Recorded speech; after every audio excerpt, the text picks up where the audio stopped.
Ну, понятно, что у нас внутриполитическая борьба всегда была, она такая, как бы, на грани иногда фола, да, то есть, ну, тем не менее, вот такое самоуважение, понимание, что мы все, в общем-то, сидим в одной лодке, оно присутствовало.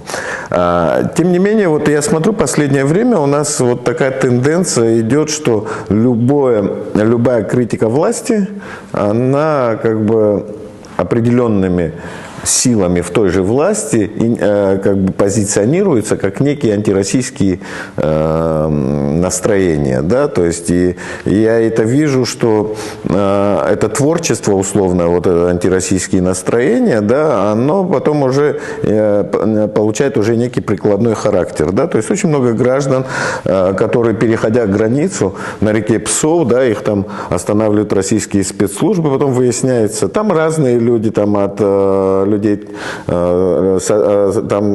людей, которые работают в там, неправительственных организациях, международных организациях, людей.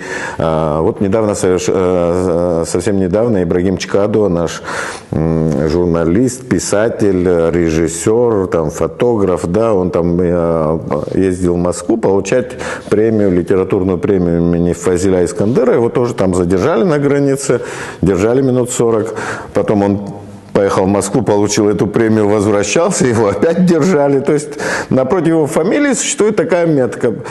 Сами они, эти люди, как бы, которые его задерживают, они, в общем-то, говорят, ну, ребята, информация оттуда идет, от вас идет. То есть я не первый раз уже слышу, когда люди, как бы, которые там по долгу службы там останавливают абхазских граждан, они говорят, от вас идут, там задают там нравится, почему вам не нравится, или там иногда задают вам вопрос, почему вам не нравится почему-то министр иностранных дел Инал Ардзинба и так далее, там не про министра там образования, не про министра обороны, не про президента, но вот почему-то вот Инал Ардзинба почему не нравится. Я бы хотел бы, наверное, чтобы абхазское государство, да, у него там функционал большой, есть служба государственной безопасности и так далее.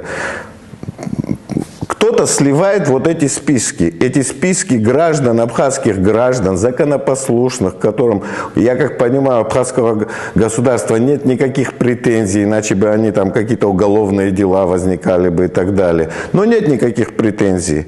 То есть ты берешь эти списки и сливаешь туда, если туда сливается, то, наверное, служба государственной безопасности должна, наверное, вот этим заняться. Президент этим должен заняться. Если мы говорим все время, какие-то люди во власти начинают говорить об иноагентах и так далее, по мне это самый главный иноагент, который своих граждан сдает спецслужбам другого государства и создает проблемы им.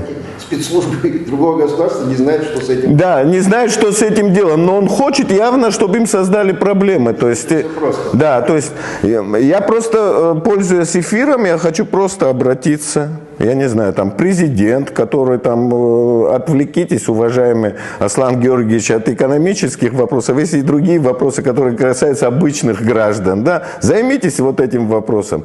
Огромное количество людей останавливают на границе. Держат там от 20 минут до 2 часов держат, да, то есть недавно вот девушка молодая с грудным ребенком переходила, она тоже оказалась в списках. Ее тоже промурыжили час на границе. Потом обратно шла, она опять же час на границе. То есть, если мы говорим о государстве, если мы говорим о наших гражданах, о приоритете, о том, что вот наши граждане себя должны чувствовать спокойно, нормально, то вот это главная, наверное, проблема.